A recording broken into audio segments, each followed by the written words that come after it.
Hey everyone, as you can tell, I'm not in my usual spot as I'm on vacation in Japan, but I still wanted to give you guys something this week, and I think this is a good one. Today, I bring Charlie back on the show. Although it's common for insomnia coaches to have success stories, I don't think I've seen someone come back on again for a repeat success story. And I think this is important because there might be a lot of skeptical people watching these and thinking, well, okay, fine, this person might have recovered from insomnia for now, but who's to say that it doesn't come back later? Fair enough. And that's why I really wanted to bring Charlie back onto the program. She was my first client I worked with about a year ago at this point, and we did her success story 8 months ago. And I wanted to check in with her to see, now that the dust of insomnia has settled, more for her, what she's thought about the whole experience and what she's learned since the last time we met. I think it would be helpful for a lot of other people. So without further ado, here's my talk with Charlie. Charlie, welcome back to the program. It's good to see you again. It's good to see you too. Yeah, it's been about. I was just checking up on the last time you were on the show. It was 8 months or so ago, and prior It to feels that, like less. yeah, I bet time flies. And I think before we did the first interview, we worked uh, once a week. I remember for quite a bit, and I think it It was was. Yeah, and then we there were a few months while you were still going through the recovery process, and then we had that interview. And I wanted to reach out to you again because I really wanted to give some reassurance to people who might have initial success, and then they're gonna have that down on the back of their head is this gonna last? How sustainable Mm, is this approach really? Because I think a lot of people suffering from insomnia try out the next big thing, or they try out some supplement or some medication, and it works for a little bit, and then it stops working. So I really want to touch base with you again and check in and see how you're doing these days. And yeah. yeah. So how's everything been? Yeah, pretty good. I would say that I no longer really feel like I have insomnia. That there are the occasional nights of not great sleep, and by not great I mean it takes me a little while to get to sleep as opposed to 10 or 15 minutes, but that's very few and far between, and I feel like it only ever really gets to be a problem for me if I think of it as a problem. If I just sort of calm myself down and just say this sometimes happens, the next thing I know, I'm asleep. And that seems to be just the way that things have been going ever since I started being in recovery. I wouldn't say I've ever had a significant downturn. I wouldn't say I've ever had more than one bad night. It's never been two bad nights in a row. And yeah, the worst night I can say I have is that it took me a few hours to get to sleep, which, that's how normal people are. My boyfriend the other night had a really bad night's sleep. No reason. He's not someone who I would say suffers with insomnia in the way that I did. He just had a bad night. And he's fine with it. He just had a normal day the next day. And I'm sure he'll sleep better tonight. It's just, I think I was hyperfixated on the idea that suddenly something stopped me sleeping, and I was just so desperate to sleep, which just compounded it all and made the anxiety about sleep far, far worse, which was probably the main problem that I had was just overthinking, overstressing, and just making it unintentionally so much worse for myself. Yeah. Um, and I just didn't believe I could get better because it all felt like it was so out of my control.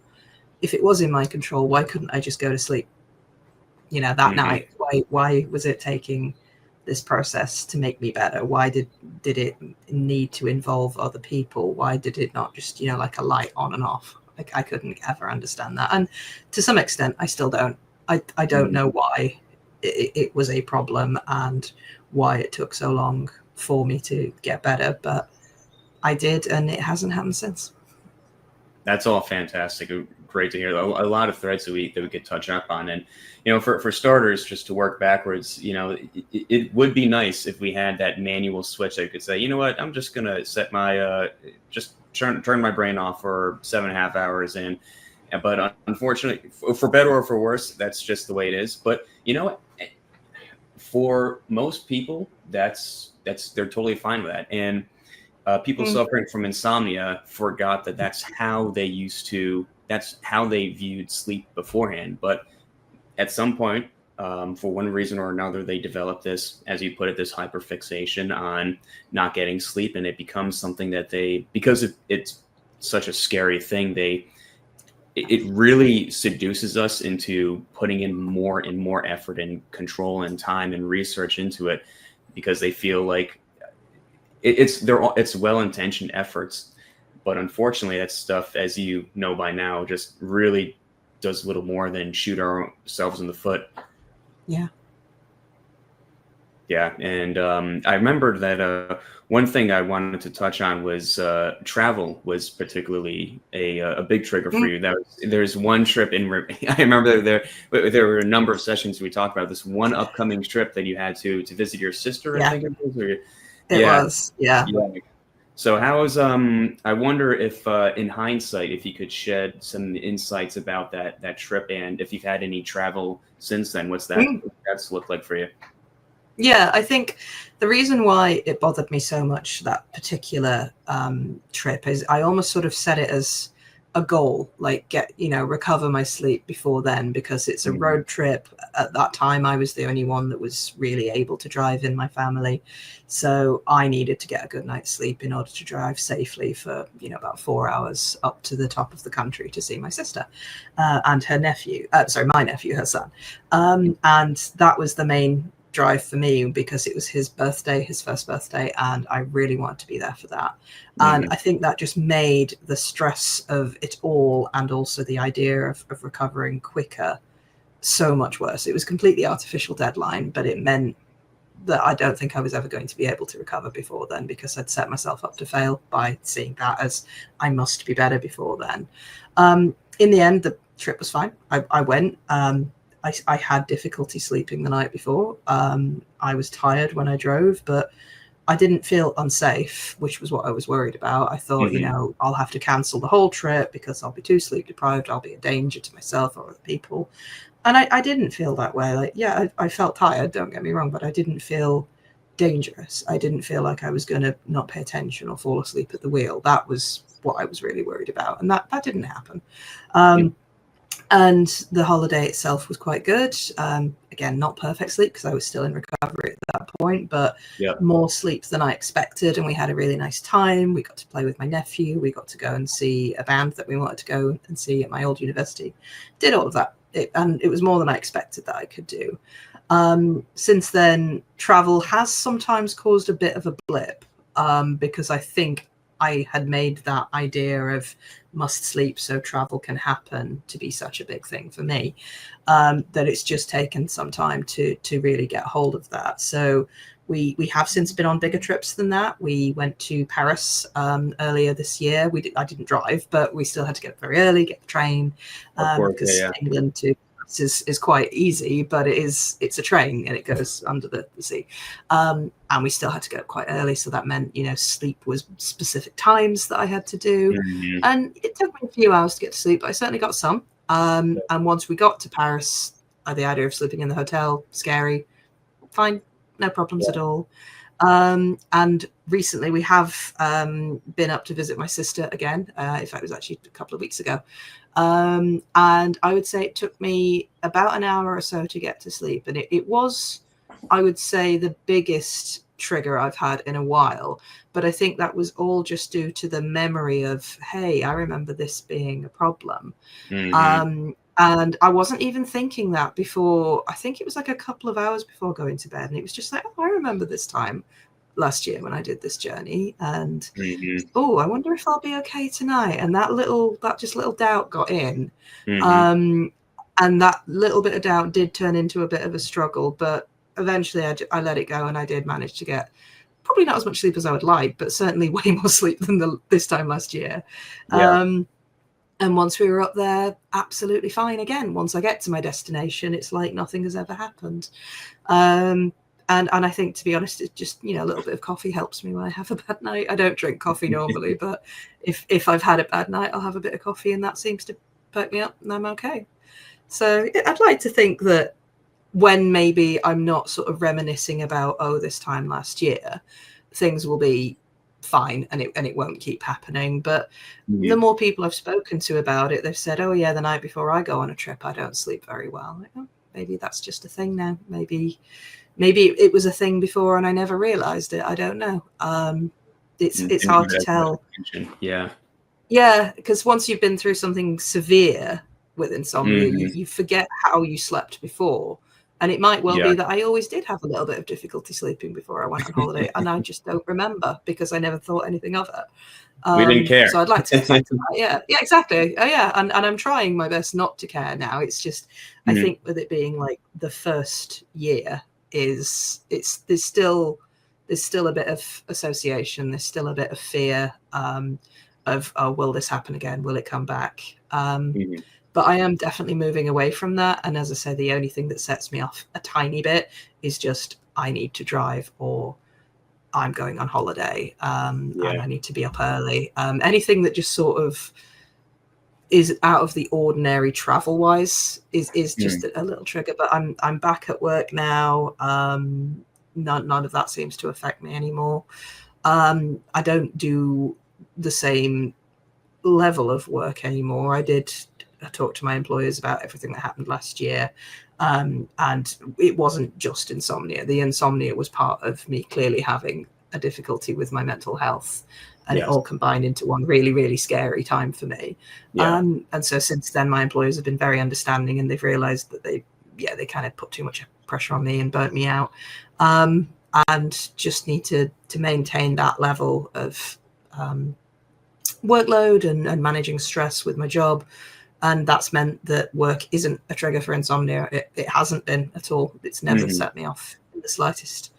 And neither has other things that I would normally be a little bit afraid of. So one night, before I had my real insomnia, I had a terrible night sleeping before I was going to get my first proper tattoo.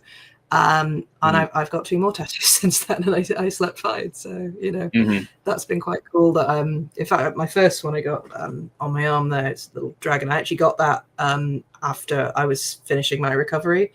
It was a little something that I just thought I'd just treat myself. I'm feeling a lot better. Let's see if I can go and get a tattoo and sleep. Yeah, I did, and then I got another one after. So that's all amazing. It's good.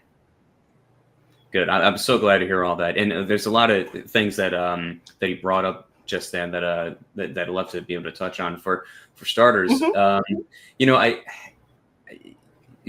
idea of traveling and that being a trigger for a speed bump, that's so common. And that's something that I still deal with. In fact, just to give you and the viewers a little peek behind the scenes, I've got a trip to Japan coming up. I'm leaving. Oh, congrats. Thank you. Yeah, I'm leaving for 2 weeks. And on top of that, it's been I've had a lot of very exciting things happen in my personal life, good things, but still things that are all that caused me to have a small speed bump for the past maybe like 2 or 3 days or so. And it might be a combination of the exciting things and also anticipation for this trip, because, the time zone difference between us and Japan, that can cause a little bit of agitation. But to your point, the speed bumps are not, and to give people context, I'm about 1.5 years into recovery myself.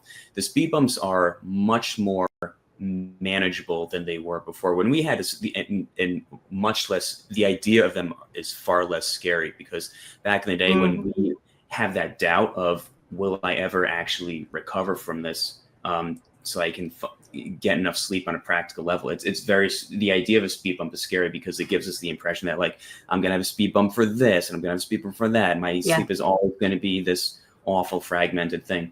But now that we have enough experience, it's like we know too much, but in the good direction. It's a good thing, because now you're armed with the knowledge that you'll be fine. Maybe you'll have a night of bad sleep or whatever, but you've had a night of bad sleep before. Like, your sleep was able to recover despite you being in a way worse place. A night of bad sleep here and there, we can handle it.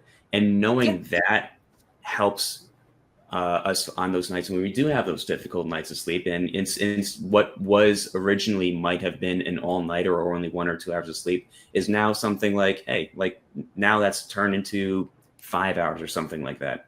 You know, something that's Oh, totally I'd say doable. so easily. Yeah, yeah, Yeah. yeah. I would say, I haven't had less than about 4 hours sleep at all in the last year, which is is great. And even then, I might have actually had more. It's just one of those things where it's like as a rough estimate. But the more awake I feel the next day, I'm more like, you know what, maybe I did sleep more than I thought. Maybe I did fall asleep quicker because I don't clock watch. That doesn't help. So I can only just assume how much I slept based on Sure, how sure. long I think I was sort of awake for. And Right. in reality, it may be that I slept a lot more. I don't know. Because Mhm. I've never felt as bad the next day as I did when the anxiety over it was there. I think what I thought was sleep deprivation, and I'm sure there was some of it, was probably made far worse by the anxiety of the sleep deprivation, the fear of not being able to sleep the night again I coming was just forward, and about to ask you when that. is it going to start? Yeah, I Yeah. think that made me feel so much worse than just actual sleep deprivation did. Oh, yeah, But for I'll sure. never know. I'll never know. Yeah. Yeah, no, I think that you're spot on, and that's something that that's why one of the first things I teach people is, it's far better to have those periods where rest happens, because even if sleep doesn't happen at all, you're still going to feel a lot better if you're in a state of, I'm just going to lie here and rest. And maybe I'm sure you're going to be Yeah. scared, of course, but it's way better than being in that 10 out of 10 fear problem Mm. solving mode. What do I do? What do I think? How do I feel? How can I force myself to feel a certain way to force sleep to happen? Which is like, that's way worse. Counterproductive. But yeah, Oh man. that will keep And you awake. It yeah, did with and me. not only that, but if you do that for like 7 hours, who's going to feel good No. after a 7 hour long experience of that? It's just such a hellish experience. Yeah, I wasn't healthy with that sort of period of rest. Yeah. And I put again a lot of that down to the fact that I haven't slept, but I think it was probably more like, yeah, you haven't slept, but what you've actually done is been awake for far too long, stressing, and that's Yeah. what's making you feel unwell and Yeah. look unwell. Mhm. My body was not well last year. I lost my appetite. I lost far too much weight far too quickly. Mhm. Um, it wasn't great. I was extremely pale. I was not a well person, physically or mentally. Yeah. Um, and it just all was a big combination of things that if I'd have known I could get better, I think I would have got better quickly. But I didn't know what was wrong with me, so I went to doctors. Doctors couldn't help me. Mhm. They would just tell me, oh, it's anxiety, calm down and you'll be okay. Well, how? You can't tell me what's Thanks. wrong or what's happening to me. How do I calm myself down? And I was just constantly looking for that reassurance of, you will be okay. This isn't going to be the rest of your life, because that's genuinely what I thought was going to happen to me, is that my sleep was broken forever. And Yeah. it wasn't. But it does feel like that at the time if it's never happened to you, because one night's sleep that's been a bit interrupted doesn't scare you. When it happens 4 nights in a row and you don't think you've slept at all, it's terrifying. Mhm. Um, Yeah. and that's the issue, is if someone would have been able to say to me, this is only going to last, for me, I think it lasted about 4 or 5 months in total. Mhm. If someone had said it's going to take you less than a year and this will be over, I think it would have probably taken me more like 2 months. It was just this fear of, am I going to get better? Is it going to be okay? Or am I completely broken for the rest of my life? And Yeah. I wish I'd had, the ability to believe that, but it was only when I started talking to you, when you had been through it, that I was like, okay, this person actually knows what they're talking about. Mhm. He's fine. He's still here. Why am I going to be any different? And then just slowly I started calming down. I started getting more sleep, and then it was like, oh, aha, there is a way Mhm. to fix this. It's by Mhm. not caring, Yeah. unfortunately, which is easier said than done. Oh, yeah. But as soon as we start to give ourselves, as soon as we start to at least try it out and like sort of like tiptoe in that belief of like, maybe maybe it'll be fine. Maybe this isn't the worst thing in the world. Maybe there's nothing Yeah. unique about my insomnia. And it's so funny, and that I tell people when they're looking around for ways to get over their insomnia, you brought up medical doctors. They have every reason to Mm. not believe that I can help them out with it, because I mean, I'm people such, and I know that you've done the same thing. You've tried out all the drugs, all the supplements that I were did. tons of Yeah, white I did. papers, that prove that's gone through this rigorous scientific method that say that it improves sleep. And then you go to multiple medical doctors, and you also went to another sleep coach who was more on the sleep hygiene side of things. Yeah, yeah. I had one session with her, and at first I thought it had worked because the first night I slept better for the first Mhm. time in 4 nights, but it didn't stick. It Yeah. came back, and then I was like, wait, it's not supposed to come back. What's happening? And Mhm. then, if anything, I crashed harder the second time because I thought I've paid for this coaching, and now it's happening again. And Yeah. yeah, it wasn't a one-step quick fix thing like perhaps she had advertised it to be. Yeah. So yeah, inevitably it failed. So Yeah. And it's just so funny that and unfortunately that you were willing to take that, I guess, for lack of a better term, leap of faith, where it's like, well, maybe this guy who has 200 YouTube subscribers can help me out when all the medical doctors couldn't do it, which is so like people have every reason to not think that I can help them out with their insomnia, but at the same time, it's like I hear you, man, but at the same time, it just works, just by the yeah. number. It seems to be very effective for people dealing with this chronic, long-term, awful thing that we call insomnia. Well, you were the first person I spoke to that actually had a lived experience. That was what the main benefit for me was I had no belief in myself that I could recover. I had no idea what was going on with me. Doctors would just say, oh, it's anxiety. Here, take these antidepressants or take these sleeping pills and this will fix you. And it didn't. And it just was one of those, I think I just needed that reassurance from somebody that knew what the doctors didn't. And that's not necessarily anything to do with the size of a YouTube channel or qualifications. It's just I found you and you had done this yourself, so it's perfect. Yeah. So. Yeah, that it's really good to it's always comforting to talk to somebody. I talked to another insomnia coach at one point or other when I was pretty much done with the bulk of my recovery. And the way that we were talking about the shared experiences of it, we call it almost akin to like how Vietnam veterans would talk to each other, just because there's only so many, it's such a specific shared set of experiences that you only really know what it feels like after you've gone through it, It's just funny that that's such an important aspect of recovery, to talk to somebody who's been through it, and it's like, yes, I had that concern, I had that fear, I remember that. Yeah. It's okay. It's not going to prevent you from getting back to where you want to be, in a genuine place of where you want to be. And fortunately, that's really effective. And while we're on this topic, I was working with a client yesterday who asked me, do you think it's genuinely possible to recover for completely 100%, as if with on like the most minuscule level, that as if insomnia never happened? And the way I said it was, well, I'm not going to stress about being only 99% recovered versus 100% recovered, because who knows, maybe like 5 years from now, if I have a upcoming trip to someplace and that's going to agitate me and I lose, maybe an hour or two or a few hours of sleep, whatever, that could happen. But at the same time, on a practical level, and I'd love to hear your thoughts on this, I'm able to get everything done just fine. I feel great 99% of the time. So I wonder what do you have to say about that? Yeah, I mean, that was a fear that I had, and you and I spoke about before, because I was sort of like convinced that I was never going to fully recover. And I think that's a bit of an artificial thing to sort of define and to hope for.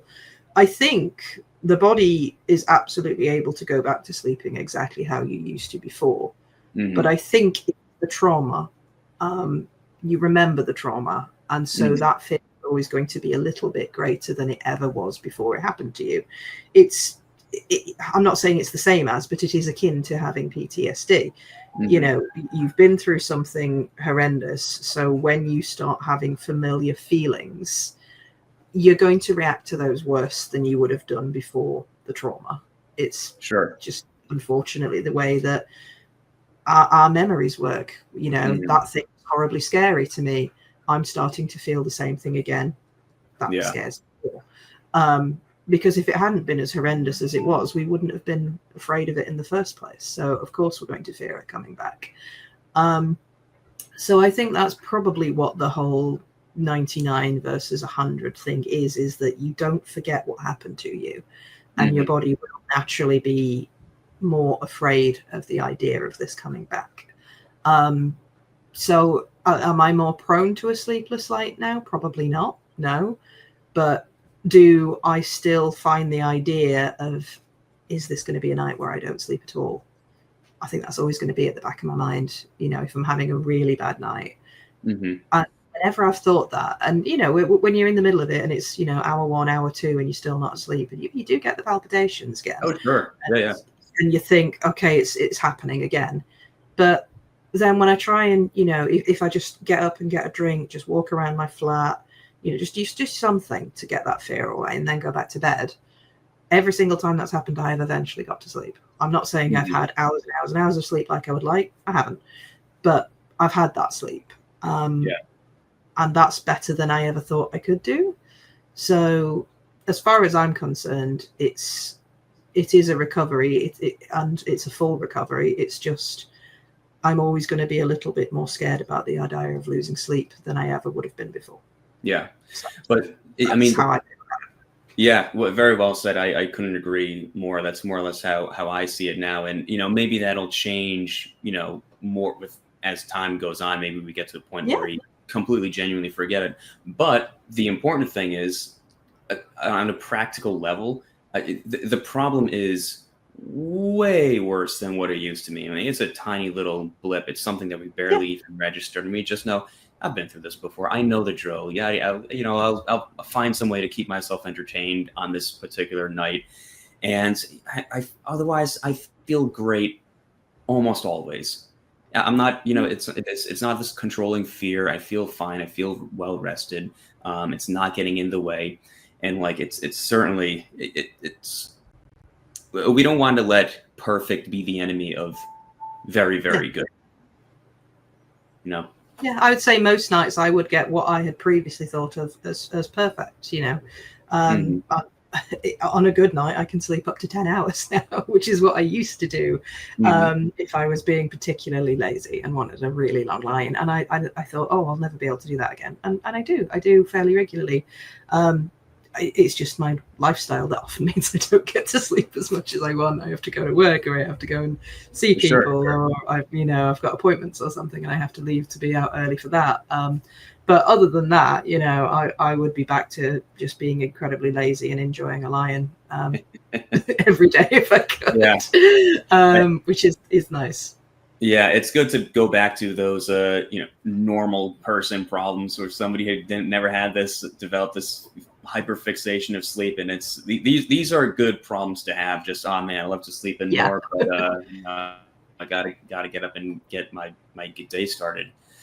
Well, one thing I wanted to ask you about, I was really interested in, I remember you picking up I don't think I had this term when we were working together, but a sleep preference. And, you know, we're familiar with the concept of sleep efforts versus sleep preferences. And a sleep effort, just for anyone watching, is when we go about something that often is an obstacle in our life, has a big cost, maybe in terms of time or money or whatever, to try to force sleep to happen, which usually isn't helpful to make sleep happen. So, for example, maybe giving up coffee completely, even though we like it, because we think that's going to help us sleep.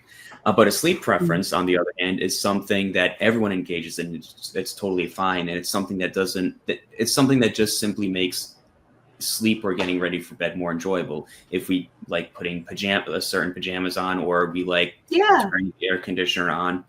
and you developed one where you started using a fan because you found it comforting to block out the any possible auditory hallucinations. I wonder, do you still use that Yes. fan? Okay, cool. Oh, No. you don't? No, we don't need to. I mean, if it's a hot night, we will have a fan on, but I don't need it for essentially equivalent to a white noise machine. Yeah. No, that doesn't happen anymore. I think all of that when I was obviously at my absolute worst when I started at least thinking I was hearing things. I'm now no longer actually sure if I was hearing things. I think that might have just been me being extremely stressed, and potentially I might have been dreaming and not realizing I was dreaming. That's one of the things that's been suggested to me, and does kind of make a bit of sense, because it was only when I was in bed I would hear these things. I wouldn't hear them otherwise. So I think I was probably just super aware of, am I awake? Am I asleep? Am I awake? Am I asleep? And the lines got a bit blurry occasionally. And the fan helped with that because, you know, it was a noise. It was a constant whirring noise that meant that any other noises would get lost, if there were ever any noises. And it's something I used to do when I was younger, when I used to have a bedroom next to my dad. My dad has sleep apnea, chronic snorer, and I would really struggle to sleep with that in the background. So I would turn a fan on just to drown that out. So maybe there was a little bit of something comforting about that, in that, you know, I've always associated the noise of a fan with drowning out irritating noises that stop me from sleeping. So it might have been a bit of a psychological thing, but no, the only time we have a fan on at night now is if it's hot. That's the only reason. I don't need it for the noise. I don't need anything specific to put me to sleep now. I can go to sleep at different times. I can go to sleep having had alcohol. I can go to sleep without alcohol, because one of the big things for me when I was unwell was I wouldn't drink. I refused to have any alcohol whatsoever. And it's fine. You know, I can drink now if I want to. I can not drink if I don't want to. That's absolutely no problem. I had like little routines before I went to sleep. So I'd be reading before I went to sleep, and that did seem to work. Again, don't have to. I do like it, and that is something I have occasionally continued with, but I wouldn't say it's something I do as a routine every single night. Well, what else did I used to do? Oh, I would have like supplements and stuff like that. I haven't used those in, well, probably about a year now. When I realized they weren't helping, they were one of the first few things to go. And I can actually go to bed now sometimes, if my partner goes to bed and I think, oh, I'm not quite tired yet. I can still fall asleep relatively quickly, even though, you know, that, oh, don't go to bed until you're tired is a bit of a no-no. But I get tired and then I go to sleep. It just means I might be there for about half an hour or so. But that's fine. I don't have a problem with that. I just lie there, relax, and eventually I get sleepy enough and I go. Works well. Perfect. Yeah, that's all. I love hearing that, and it's great hearing that from somebody like you who, you know, found these comforts. And, you know, it wouldn't be the worst thing in the world if, you know, on any given night you say, you know what, I just, for whatever reason, maybe you're next to somebody who's noisy or whatever, and you feel like turning on the white noise machine. You know. Yeah, it'd be fine. Yeah, that wouldn't be a problem at all. Yeah. Yeah. And I mean, plenty of people do it who, I mean, use those tools and never had insomnia, never will. And it's, you know, perfectly fine comfort to have. It only really becomes a problem when we feel like we need this perfect condition, that perfect condition. Everything has to be, the solar system has to be lined up. All the planets have to be aligned and just right in order for this fundamental thing to happen, when really it's already inside of us to begin with. So yeah, that was all part of my overthinking. Was just I was so desperate to sleep, it was like I had to have this perfect recipe in order for it to be achievable, and it wasn't necessary. It's just you forget how to sleep when you're going through something as scary as chronic insomnia. You just think, it's something I'm doing wrong, I'm doing this to myself, which in a sense is partly true, but it's not what you think. You're not intentionally doing it to yourself. You're just so worked up and so anxious that it becomes counterproductive. You know, it's not the, oh, I did, you know, didn't go to sleep at bang on 7 p.m. so now I can't sleep. There's nothing to that. It's just you're hyperfixating, you're finding fault where there isn't any, and then you're ruminating on that, and that is keeping your brain active, and that is keeping you awake. That's how I feel about it anyway. It's just all about letting it go and calming down, I suppose. Sorry, just missed call. You're good. Yeah, it's fine. It's nothing urgent. Yeah. No, that all makes sense, and it's I totally agree with everything that you say, and it's really I love hearing where you are and how you're in a much better place. It sounds like you've clearly adopted a much healthier approach to sleep, and this is more or less how you thought about sleep beforehand, before that this all started for you a year or so ago. And I think this was sitting down and catching up again would be very helpful for anyone else who's new to the channel and checking us out. So I think that you've been able to help out a lot of people here today. So really appreciate you. I hope so. Yeah. Yeah. This is the sort of thing that I would have been looking for when I was at my worst. Just someone saying, yes, it's horrible. It's probably the worst thing that's ever happened to me, but you do get through it. It will take a bit longer than anyone would like it to. Unfortunately, it's not a quick fix. And anyone who says, pay me this amount of money and it's a quick fix is wrong. It's not true. Yeah. Even now that I have a bit more experience helping people out with this, I personally would find it unethical to say, like, it would be easy from a marketing perspective to say 2 months or whatever, because it gives them, hey, I'll never have to do this in 2 months. I don't, or what X amount of time, whatever. I don't feel comfortable, saying that because it's a big gray area, Yeah. But at the same time, what I can say is that it does get easier. Yeah. It does get easier pretty fast, and gradually easier and easier and easier. And then by the time you're at the halfway point of recovery, although we're not at where we want to be, obviously long term, it's so much, everything is so much more bearable. And you also have that bit of hope and reassurance that okay, there does seem to be something to this, Yeah.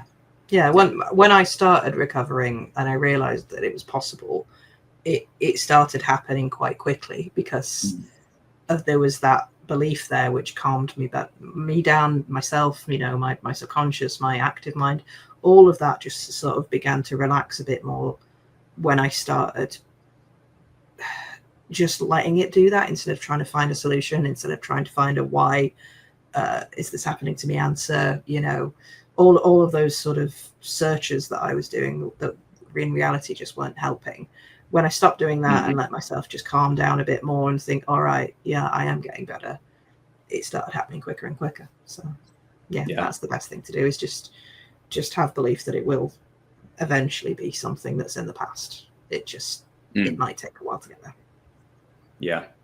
Very well said. And again, Charly, thanks again so much for taking the time to come on the channel. I think this is going to be helpful for a lot of people. So thank you again. Yeah, no problem at all. And thank you for your help when I needed it. Appreciate it. Yeah, of course.